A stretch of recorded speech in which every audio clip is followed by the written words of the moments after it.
esposa cuidou do marido por uma década, mas ao chegar de surpresa em casa ela ouve uma conversa dele e da vizinha. Olá! Seja bem-vindo! Curta, se inscreva e ative as notificações. Ana ajustava as cobertas sobre Carlos com movimentos que, depois de tanto tempo, se tornaram quase automáticos. Ela sempre erguia a manta com cuidado, dobrava as extremidades para não pressionar demais as pernas dele, por fim, passava a mão levemente para garantir que não houvesse nenhuma dobra desconfortável. Em seguida, observava o rosto dele em busca de algum sinal de incômodo ou de alívio. Por 9 anos, dedicara-se a uma rotina de cuidados intensos, pois o marido supostamente sofria de uma forma severa de esclerose múltipla. Ao longo desses anos, Carlos passará a maior parte do tempo no sofá, afirmando que mal conseguia se levantar sem ajuda. Quando tentava caminhar, usava muletas com passos tão trêmulos que causavam pena em qualquer pessoa que visse. A suposta doença, segundo ele, limitaria suas articulações, além de provocar dores quase insuportáveis. Por isso, Ana, enfermeira de profissão, abraçava o papel de cuidadora em tempo integral. Se antes dedicava suas horas de trabalho ao bem-estar de desconhecidos no hospital, agora estendia esse zelo ao próprio lar, garantindo que Carlos tivesse tudo de que precisasse. Quando não estava no hospital, Ana passava o dia atendendo às necessidades do marido. Verificava a medicação prescrita, separava comprimidos de acordo com as recomendações, cozinhava refeições especialmente balanceadas e o ajudava nas tarefas mais básicas. Ela organizava a casa para que nada atrapalhasse a circulação de Carlos, retirando obstáculos do caminho e mantendo sempre à mão água, travesseiros de apoio e itens de higiene. De certa forma, o lar se tornará uma extensão do quarto de hospital. Apesar de todo o empenho de Ana, havia algo na expressão de Carlos que a incomodava de maneira crescente. Ele raramente correspondia ao afeto com verdadeira sinceridade. Os sorrisos pareciam forçados, e os agradecimentos eram superficiais, quase como se alguém tivesse dito que era aquilo que se esperava dele. Em outras ocasiões, ele fitava o nada, emitindo suspiros sem emoção. Diante desse comportamento, Ana não conseguia evitar a sensação de que faltava algo profundo na relação deles. Certa noite, enquanto Ana massageava as pernas de Carlos para aliviar as possíveis dores, ele murmurou: "Obrigado, Ana." Ela sorriu, mas sentiu uma pontada de desconforto no peito. Normalmente, ao receber cuidados tão íntimos, a pessoa demonstraria mais do que um simples obrigado mecânico. Ainda assim, Ana se recusava a ver nisso um alerta real, preferia acreditar que Carlos, consumido pela doença, apenas não encontrava forças para demonstrar afeto. Com o passar dos meses, os silêncios se tornaram mais longos que as conversas. Às vezes, o único assunto parecia girar em torno da medicação, das dores que Carlos sentia ou das contas que Ana precisava pagar. O abismo que surgira entre eles não se restringia ao espaço físico do sofá e da cama, era uma distância emocional que se abria cada vez mais. Ana, no entanto, mantinha a esperança de que, em algum momento, acontecesse uma melhora médica, algum progresso nos tratamentos ou um novo estudo que apontasse para uma cura. Na cozinha, cedo pela manhã, Ana preparava o almoço enquanto se lembrava do passado. Em um tempo distante, o casal costumava frequentar bailes e reuniões de família, dançando alegremente. As músicas tradicionais enchiam o salão, e Carlos conduzia Ana com firmeza, rodopiando em meio a outros casais. Era um contraste quase cruel com a realidade atual, onde ele mal se levantava e, quando fazia, apoiava-se nas muletas com semblante de dor profunda. Uma vez por semana, Ana tinha de lidar com pequenas reformas ou adaptações na casa para facilitar a vida do marido. Instalar corrimãos no banheiro e passadeiras antiderrapantes nos corredores. Ajustar a altura dos móveis para que Carlos tivesse mais autonomia. Tudo isso era feito com a crença sincera de que estava contribuindo para uma vida mais digna ao marido doente. Mas a inquietação que sentia, um alerta silencioso, aumentava a cada dia. Depois de picar legumes e colocar a panela para ferver, Ana foi até a sala verificar se Carlos precisava de algo. Ele estava de olhos fechados, respirando fundo. Parecia exausto, mas ela notou que, tão logo sentiu sua presença, ele pigarreou e abriu os olhos, como se quisesse se mostrar mais frágil do que realmente estava. "Você está bem?" Perguntou ela, de sobrancelhas franzidas. Tô cansado.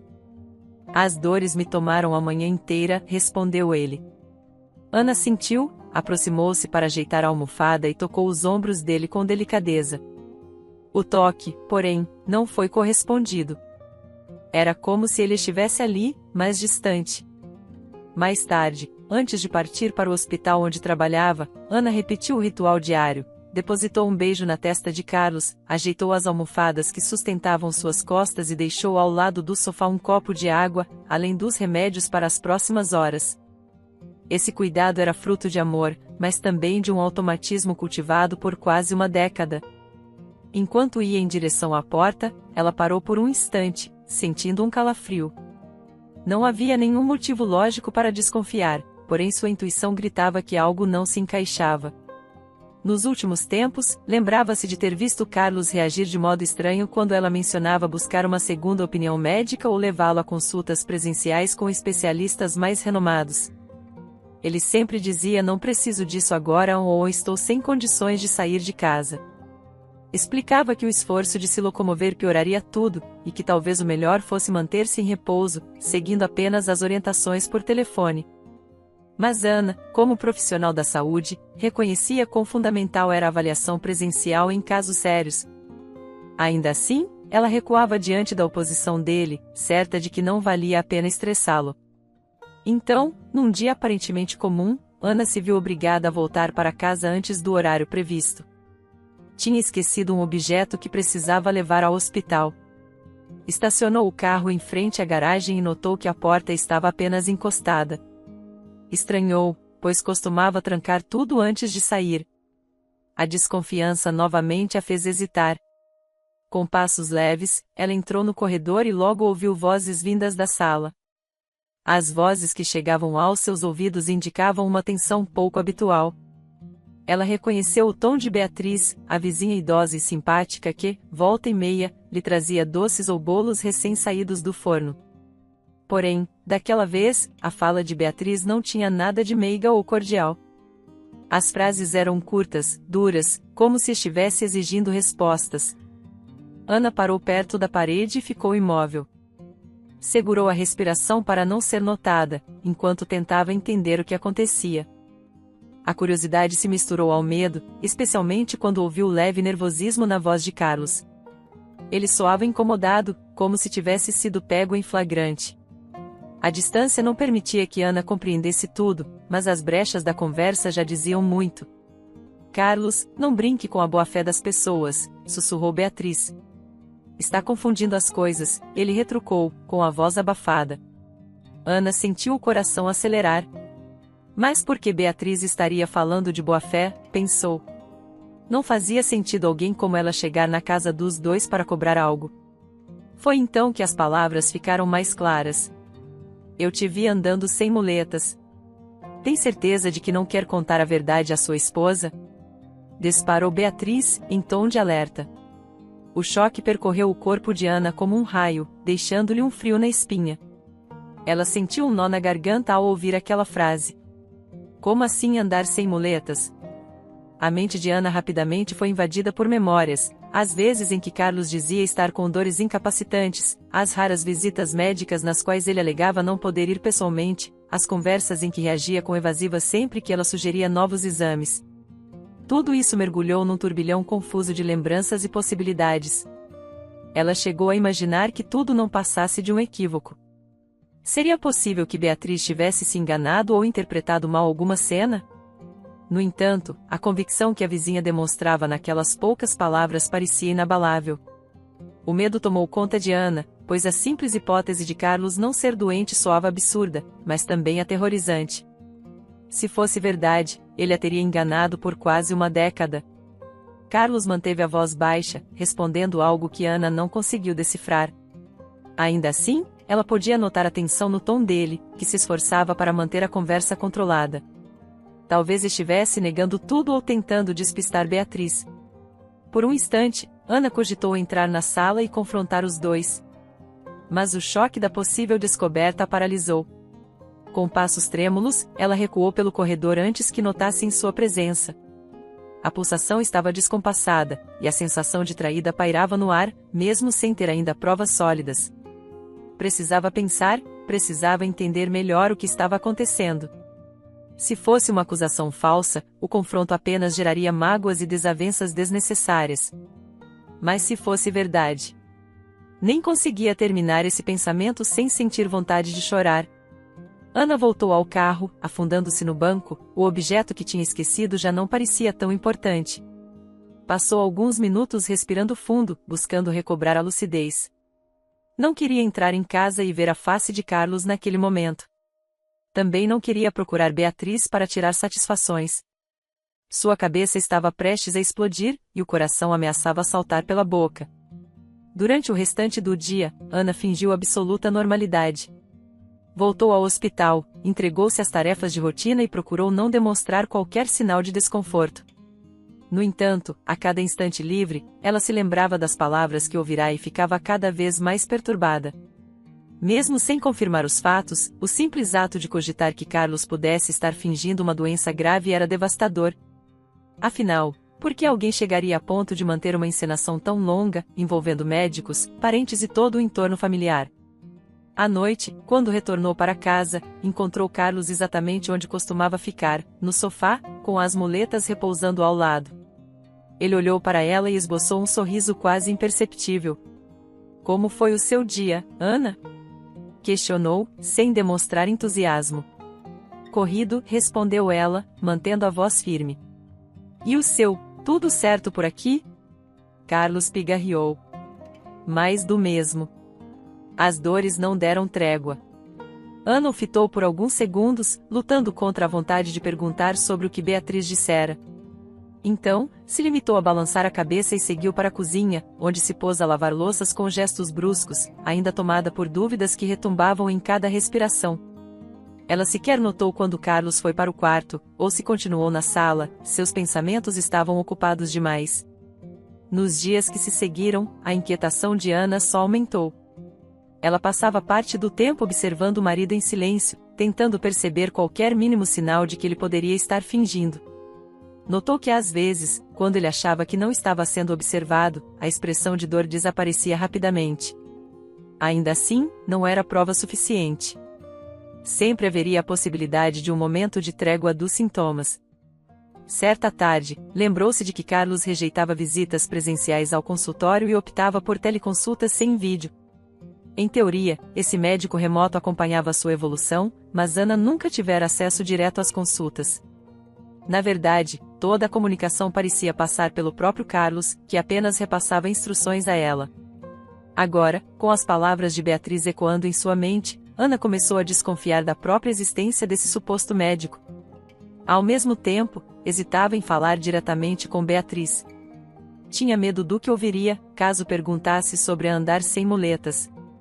A simples ideia de descobrir que o marido teria sido tão frio a ponto de encenar dores por 9 anos era horrível. Viverá praticamente uma década acreditando que ele lutava contra uma doença degenerativa. O conflito interno a consumia. Ana precisava de respostas, mas temia encontrá-las. Mesmo no hospital, onde geralmente se distraía cuidando de pacientes de verdade, Ana passou a trabalhar como se no piloto automático. As colegas notaram seu estado de distração e perguntaram se estava tudo bem. Ela, por sua vez, sorria e dizia que sim, sem se aprofundar. Não conseguia expor aquele drama pessoal a ninguém. Precisava, antes, apurar os fatos. Depois de 9 anos de cuidados, a mera hipótese de que Carlos tivesse fingido tudo parecia ao mesmo tempo impossível e cruel demais para ser verdade. Nos dias que se seguiram, Ana tentou observar Carlos de forma mais atenta. Fingindo sair para o trabalho, permanecia escondida próximo à residência para ver se ele mostrava algum sinal de movimentação que contradissesse a dificuldade crônica. A tensão dessas espreitas matinais quase a deixava sem ar. Ela se acomodava atrás de arbustos no jardim ou no carro, estacionado a poucos metros do portão, e mantinha os olhos fixos em cada movimento vindo de dentro da casa. O coração dela batia acelerado sempre que ele dava um passo mais firme ou se levantava do sofá quando achava que estava sozinho. Às vezes, ela passava 20 minutos sem ver nada de anormal, só a luz da televisão piscando pela janela ou o vulto de Carlos ajeitando-se no sofá. Em outros momentos, porém, ele parecia tentar caminhar até a porta, apoiar-se numa cadeira próxima ou testar o equilíbrio sem as muletas. Esses pequenos vislumbres faziam o coração de Ana palpitar com uma mistura de raiva e medo. Será que ele está fingindo? Sussurrava, lutando para não se precipitar e entrar casa adentro em busca de respostas imediatas. Uma tarde, ao retornar mais cedo, como fizera antes, Ana viu algo que confirmaria as suspeitas que já martelavam em sua cabeça. Carlos, sem muletas, atravessava o corredor em passos decididos até a porta dos fundos.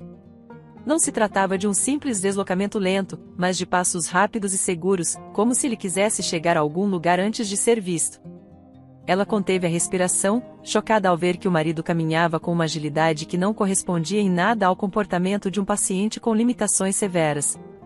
O impacto visual da cena foi tão forte que a tensão da descoberta a fez paralisar por alguns instantes, os olhos se arregalaram, e um calafrio percorreu sua espinha. Precisou, no entanto, fingir que não vira nada quando entrou pela porta principal, forçando-se a chamar por Carlos em tom normal, como se estivesse voltando de um dia comum. Carlos? Voltei mais cedo hoje. Você está bem? Ela tentou não deixar a voz tremer. Ele demorou alguns segundos para responder, talvez surpreso com a chegada repentina. Então, respondeu de dentro do quarto, simulando o timbre de sempre. Tô aqui, amor. Só descansando um pouco. Dores fortes hoje. Ana engoliu em seco antes de dar a desculpa habitual de que precisará buscar algo em casa e logo sairia novamente.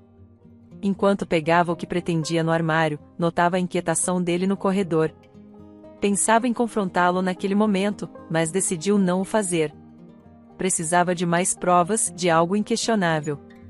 A partir desse momento, Ana passou a desconfiar de tudo, dos remédios em que Carlos dizia tomar, das receitas médicas que ele mostrava, dos sumiços do dinheiro que ela guardava para emergências e das explicações vagas sobre não poder ir às consultas em pessoa.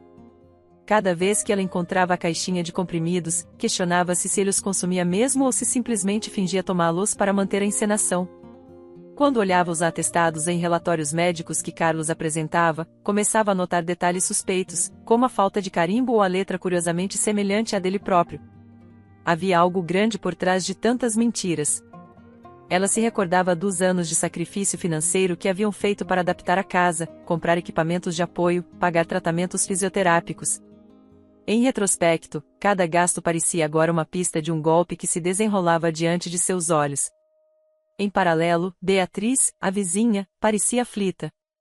Ela costumava ter um sorriso doce e contar histórias do passado, mas agora surgia sempre com um olhar preocupado, prestes a dizer algo que hesitava em pôr em palavras. Tentava alertar Ana de forma sutil, mas era claro que também temia a reação de Carlos. Certa vez, Beatriz chegou com um bolo, tentou puxar conversa e deixou escapar. Minha filha, você é uma mulher forte. Só espero que não seja atraída pela bondade do seu coração. Ana sentiu um aperto no peito ao ouvir aquela frase. Olhou para a vizinha e percebeu nos olhos dela uma urgência, como se quisesse falar mais, mas fosse impedida pelo medo de represálias. Agradeceu pelo bolo, mas a mente permaneceu às voltas com aquela frase enigmática, que soava como um aviso de algo terrível. Diante dessas palavras, Ana sentiu mais necessidade de investigar. Resolveu então consultar o Dr. Fagundes, um colega de longa data do hospital, conhecido por sua honestidade e retidão. Tinha sido professor de Ana no início da carreira, e ela confiava plenamente na experiência dele. Encontrou-o no corredor do hospital, num fim de tarde, e o chamou para um canto mais reservado. Doutor, preciso da sua ajuda. É um assunto pessoal. Ele franziu a testa e respondeu com calma. Claro, Ana. Diga-me o que está acontecendo. Ela narrou o que vinha percebendo e pediu conselhos. Falou sobre Carlos andando pela casa sem muletas, sobre as receitas que não pareciam autênticas e do comportamento cada vez mais esquivo dele. O médico reagiu com seriedade. Se Carlos estava fingindo uma doença como a esclerose múltipla, isso não seria apenas uma questão moral, mas possivelmente um crime de fraude, ainda mais envolvendo receitas médicas falsas. Você precisa tomar muito cuidado, alertou o doutor. Se ele manipulou documentos e enganou pessoas, isso pode levá-lo a problemas sérios com a justiça. Mas eu entendo que o mais difícil, para você, é lidar com a decepção pessoal. Ana sentiu os olhos marejarem. Saber que seu marido poderia estar mentindo por tantos anos abalava profundamente. Saiu do hospital com a cabeça latejando, sem saber se confrontava Carlos de imediato ou se recolhia mais evidências. Ana, então, decidiu levantar provas concretas. Tomou nota de cada detalhe, tirou fotos discretas de Carlos andando sem apoio, anotou a quantidade de remédios guardados e, sobretudo, passou a checar as prescrições falsas. Certos dias, ela se fingia de desatenta, mexia na bolsa de Carlos à procura de papéis que pudessem confirmar algo.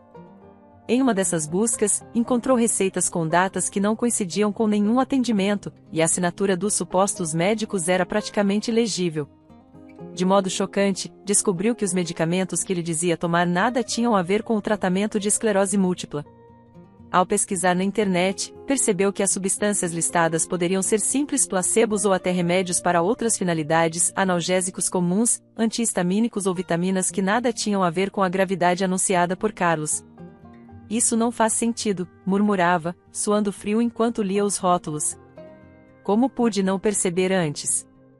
Durante esse período, o comportamento de Carlos também começou a ficar mais agressivo.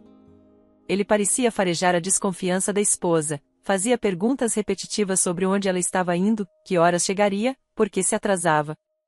Às vezes, insinuava que Ana estava imaginando coisas ou tentava fazer chantagem emocional, dizendo que ela precisava confiar nele. Em um jantar silencioso, ele se virou bruscamente para Ana e disparou. Você anda muito estranha. Acha que estou inventando a doença? Ela, surpresa com a acusação direta, meneou a cabeça. Claro que não, Carlos. Só estou cansada, muito trabalho. Ele semicerrou os olhos, ainda desconfiado. Espero que sim. Seria injusto me julgar depois de tudo que passamos. Outras vezes, ele demonstrava irritação fora do normal, como se temesse ser desmascarado a qualquer momento. Numa madrugada, Ana o ouviu falando ao telefone em voz baixa, e, ao se aproximar, ele desligou rapidamente. A tensão aumentava a cada dia. Em uma noite particularmente tensa, Ana chegou em casa esgotada do plantão. Precisava falar sobre algo que inquietava, o dinheiro do cofre vinha sumindo em quantias cada vez maiores. Ela tentou se manter calma ao perguntar. Carlos, você pegou mais dinheiro do cofre? Ele ajeitou-se no sofá, fingindo dor na perna ao movimentar-se. Usei uma parte para pagar umas contas. Por que a pergunta? Porque estamos com um rombo que não faz sentido. E você nunca me disse nada sobre essas supostas contas. Ele deu respostas vagas, acusando-a de gerar confusão sem motivo. Mas, no fundo, Ana já sabia onde aquele dinheiro estava indo. Vira boletins de ocorrência sobre bares clandestinos na região, e ouvirá rumores de que Carlos frequentava lugares duvidosos durante o dia, gastando o que ela suava para juntar. Quando ela tentava questioná-lo, ele desconversava ou dizia que era tudo fofoca de quem o invejava.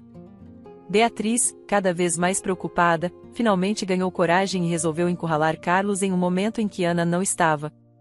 Certa tarde, a vizinha bateu na porta da casa, encontrando-o sozinho na sala, sem as muletas por perto. Beatriz, de olhar firme, bloqueou o corredor para impedir que ele escapasse. Carlos, já cansei de ver essa farsa. Você não está doente e vem enganando a Ana. Vou contar tudo para ela. Não posso mais assistir a isso. Ele, tomado pela raiva, ameaçou-a. Você acha que alguém vai acreditar em uma velha fofoqueira? Se falar alguma coisa para Ana, vai se arrepender. Nesse instante, ele se aproximou, tentando intimidá-la com a própria postura corporal. Beatriz, assustada, deu um passo para trás. Sabia que ele era capaz de qualquer coisa para manter o segredo. Ainda assim, sustentou o olhar e não recuou totalmente. Não vou continuar calada. Estou farta de ver Ana se acabar por sua causa. A voz de Beatriz tremeu, mas ela não deixou de encarar Carlos. Nesse momento, um barulho de carro estacionando do lado de fora alertou os dois. Carlos correu para pegar as muletas, voltando a simular os movimentos lentos. Beatriz, por outro lado, sentiu um aperto no peito ao perceber que Ana havia chegado, pois não queria causar mais problemas, mas também não podia mentir. Quando Ana entrou, encontrou Beatriz na porta com os olhos marejados. A vizinha segurava a maçaneta, como se estivesse prestes a sair correndo. Desconfiando de mais uma discussão estranha, puxou a vizinha para fora e insistiu em saber o que estava acontecendo. Beatriz, por favor, me diga a verdade. Você está chorando? Carlos fez alguma coisa? Beatriz abriu e fechou a boca algumas vezes antes de responder. Não queria causar discórdia, mas a voz de Carlos ameaçando ainda ecoava em sua mente. Era impossível continuar calada. Com a insistência de Ana, ela desabou e contou tudo. Viu Carlos caminhando normalmente, sabia que o dinheiro sumia misteriosamente e já havia tentado alertá-la de maneira sutil. Também revelou as ameaças que receberá. Ana ouviu cada frase com a respiração presa. Sentia as mãos tremerem e o estômago se contorcer, como se algo a esmagasse por dentro. As peças começaram a se encaixar de modo cruel, as constantes desculpas de Carlos, a desconfiança crescente de Ana, o comportamento aflito de Beatriz. Tudo convergia para a mesma conclusão, que soava cada vez mais inescapável. Ele fingira durante todo esse tempo. Meu Deus, sussurrou Ana, as lágrimas já brotando nos olhos. Você tem certeza de que o viu sem muletas? Andando normalmente? Beatriz assentiu, a expressão carregada de preocupação e tristeza. Sim, minha filha. Eu vi várias vezes. Não queria me meter na vida de vocês, mas não pude suportar ver sua dedicação jogada fora. A confirmação do que ela mesma vinha descobrindo partiu o coração de Ana. A traição se revelava muito mais profunda do que um simples blefe. Não era só fraude, mas a destruição de algo que ela julgava sagrado, a confiança de um casamento construído por anos, em que ela se dedicara por inteiro. Diante das provas que juntara e das informações de Beatriz, Ana finalmente compreendeu o tamanho do golpe. As fotografias, os relatos da vizinha, as receitas médicas falsas e o dinheiro que sumia aos poucos formavam um quebra-cabeça impossível de negar. Naquele instante, sentiu o chão desaparecer sob seus pés, como se tudo em que acreditara por quase uma década desmoronasse de uma só vez. Ela passou a noite em claro, revivendo mentalmente cada detalhe dos últimos anos. Lembrou-se das incontáveis vezes em que viu Carlos lamentar dores terríveis, das sessões de fisioterapia que ele afirmara precisar, dos remédios que ocupavam uma prateleira inteira no armário do banheiro.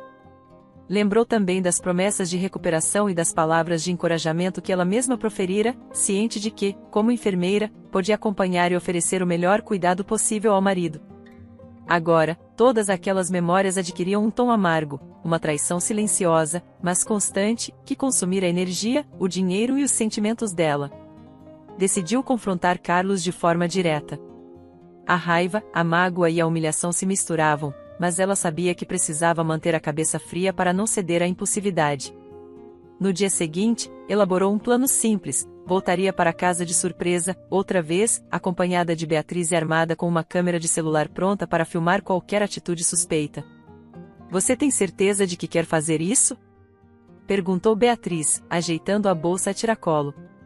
Tenho, respondeu Ana, com firmeza.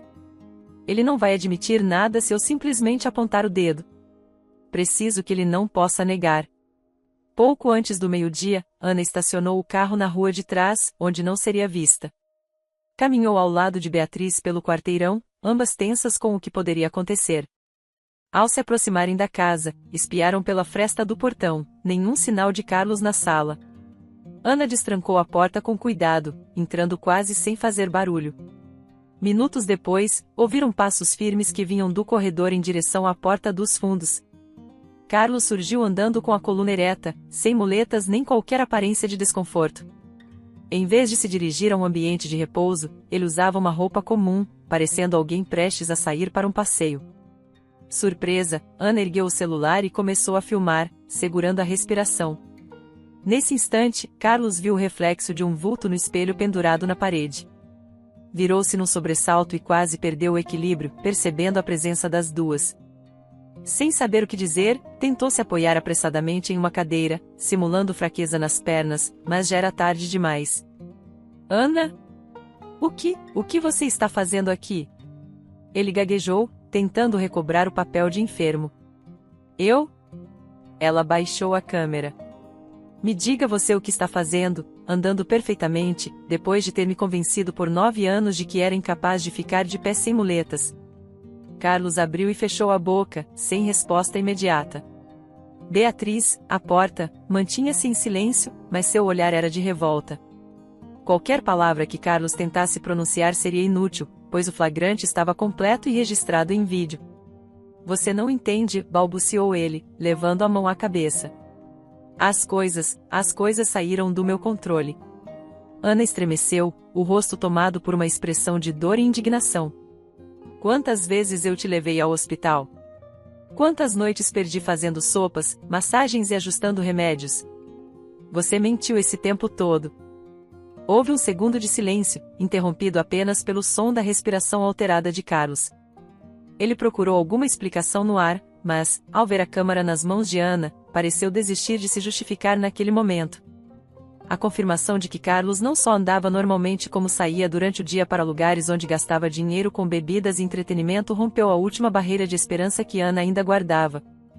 Desmascarar o marido significava pôr fim a 9 anos de investimento emocional, financeiro e profissional. Tudo aquilo destruiu as lembranças de um amor que ela acreditara ser genuíno. Beatriz, que assistira à cena com o coração apertado, aproximou-se e tocou o braço de Ana. Vamos, minha filha. Você já viu o que precisava. Ana, porém, não se moveu imediatamente. Respirou fundo, tentando processar o turbilhão de emoções. Sabia que não bastava apenas terminar o relacionamento, ela precisava se proteger das repercussões legais e das ameaças que Carlos já demonstrara ser capaz de fazer. Foi então que recorreu ao Dr. Fagundes. Na mesma tarde, entrou em contato com um médico, que a orientou a reunir todo o material coletado, fotos, vídeos, receitas falsas, ameaças testemunhadas por Beatriz, para apresentar às autoridades. Fagundes também deixou claro que, em situações graves como essa, era fundamental agir com cautela, pois havia falsificações de documentos médicos no meio. Carlos percebeu que não havia mais saída quando, 2 dias depois, recebeu a notícia de que Ana pretendia denunciá-lo formalmente. Entrou em desespero e tentou convencê-la a desistir, apelando para momentos do passado e jogando a culpa em supostos conselhos errados em que teria recebido de pessoas mal intencionadas. No entanto, Ana não recuou. Ela já não conseguia sequer olhar para o marido sem sentir um profundo asco pelo que fora feito. Em uma tentativa mal calculada de sustentar a farsa, Carlos ingeriu uma grande quantidade de remédios aleatórios, tentando, quem sabe, provocar uma crise que aparentasse a progressão da doença e despertasse a compaixão de Ana. Assim, pretendia que ela voltasse atrás na denúncia e acreditasse, novamente, em seu quadro clínico. Contudo, os efeitos de tanta automedicação foram devastadores. Ele desmaiou no chão da sala, sem conseguir pedir ajuda. Quando Ana chegou, tomou um susto ao vê-lo estirado, rodeado de comprimidos derramados pelo piso. Beatriz, que a acompanhava, ligou imediatamente para a emergência. Os paramédicos chegaram às pressas e se depararam com um quadro de possível overdose medicamentosa. Ana, que havia presenciado a cena, chamou a ambulância e permitiu que os socorristas fizessem o trabalho, porém ficou à distância, sabendo que seu marido vivia agora as consequências de suas próprias mentiras. Em nenhum momento ela tentou reverter a situação com medidas de urgência, pois os próprios paramédicos estavam ali e sabiam exatamente o que fazer. No hospital, descobriu-se que a quantidade excessiva de comprimidos poderia ter deixado sequelas temporárias nos movimentos de Carlos. Ironicamente, agora ele realmente precisava de cuidados médicos para recuperar as funções das pernas que outrora fingira não ter. O médico de plantão explicou a Ana que a combinação de remédios poderia prejudicar tanto o sistema neurológico quanto o muscular, gerando perda temporária da coordenação motora. Poucos dias depois, com a intervenção do Dr. Fagundes, as autoridades foram acionadas formalmente. Diante das provas de fraude, inclusive falsificação de receitas e do uso indevido de recursos financeiros que Ana guardava para emergências médicas, abriu-se um processo criminal contra Carlos. Antes mesmo da audiência, ele tentou argumentar que fora levado ao erro ou que se encontrava em profundo desequilíbrio emocional, mas nada disso convenceu os investigadores e o juiz que analisava o caso. O julgamento foi breve. O juiz, ao analisar as evidências coletadas por Ana, o depoimento corajoso de Beatriz e as orientações técnicas do Dr. Fagundes, concluiu que não havia dúvida sobre a culpa de Carlos. Ele foi sentenciado por fraude, estelionato e uso indevido de documentos médicos. Ao ouvir a sentença, Carlos baixou a cabeça, sem ter como refutar tudo o que fora levantado. Ana assistiu a tudo com um misto de alívio e tristeza. Era impossível apagar a dor de ter sido enganada por tanto tempo, mas ver a justiça ser feita trazia certa sensação de libertação. Seria preciso tempo para curar as feridas emocionais de 9 anos de mentiras. O homem que amara tanto se mostrará capaz de simular uma doença grave e manipular até mesmo a boa-fé de médicos, vizinhos e, sobretudo, da própria esposa. Nunca pensei que chegaria a esse ponto, murmurou Ana para Beatriz, ao deixarem o tribunal. Sempre acreditei que ele precisava de mim, e eu fazia de tudo. Beatriz apertou a mão dela, em solidariedade. Você fez o que achou certo. Não se culpe pelo erro dele.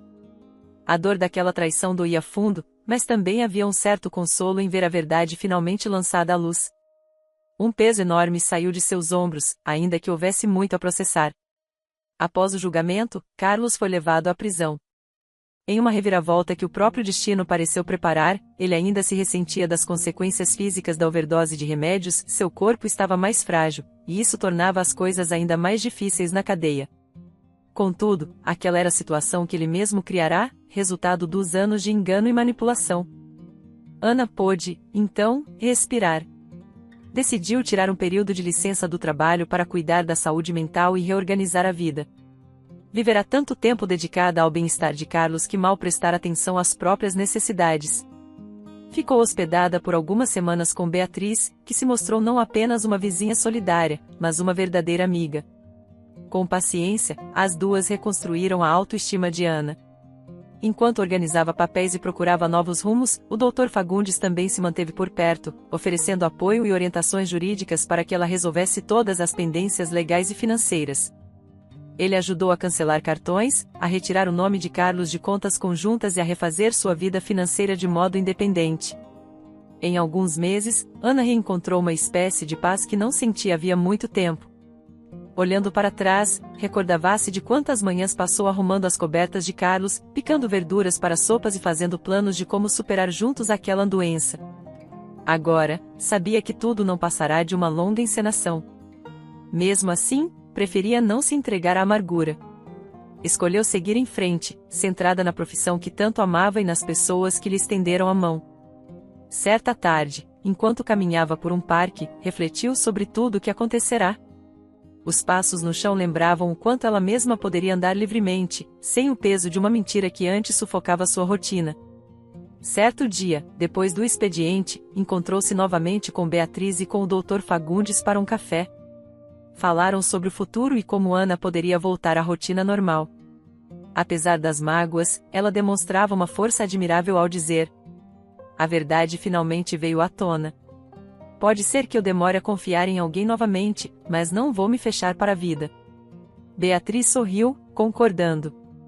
Via na amiga a esperança que nasce depois de uma grande tempestade. O Dr. Fagundes também elogiou a postura de Ana e se despediu, lembrando-a de que havia todo um mundo de possibilidades para viver depois daquela história tão dolorosa. No fim daquela noite, Ana voltou para casa, agora livre daquela atmosfera pesada de enganos. Era um recomeço. Olhou para o sofá onde Carlos costumava ficar deitado e sentiu um frio na espinha ao se recordar de quantas cenas falsas presenciara. Mas, em vez de se deixar levar pela tristeza, respirou fundo. A porta de entrada estava aberta para o futuro que a esperava. E assim encerrou-se um capítulo cheio de dor e descobertas. Ana seguiu com a vida, ciente de que sua vocação para cuidar de pessoas continuava intacta, mas agora, antes de tudo, cuidaria de si mesma. Beatriz permaneceu ao lado dela como grande confidente. Enquanto isso, Carlos, no silêncio da prisão, refletia sobre os caminhos que o levaram a perder tudo, principalmente a confiança de uma mulher que por quase uma década dedicou-lhe amor e cuidados. Para Ana, ficava a certeza de que, por mais cruel que seja a mentira, existe sempre a possibilidade de erguer a cabeça, juntar os cacos e seguir em frente. Entre as lembranças dolorosas e o peso da traição, ela escolheu a vida que pulsava além das paredes daquela casa que fora palco de tantos anos de farsa. E, com o coração confiante, decidiu transformar a traição em ensinamento, que lhe daria forças para encontrar, adiante, um novo horizonte repleto de verdade, empatia e autenticidade. Espero que tenha gostado da história. Curta, comente e compartilhe. Obrigado por assistir.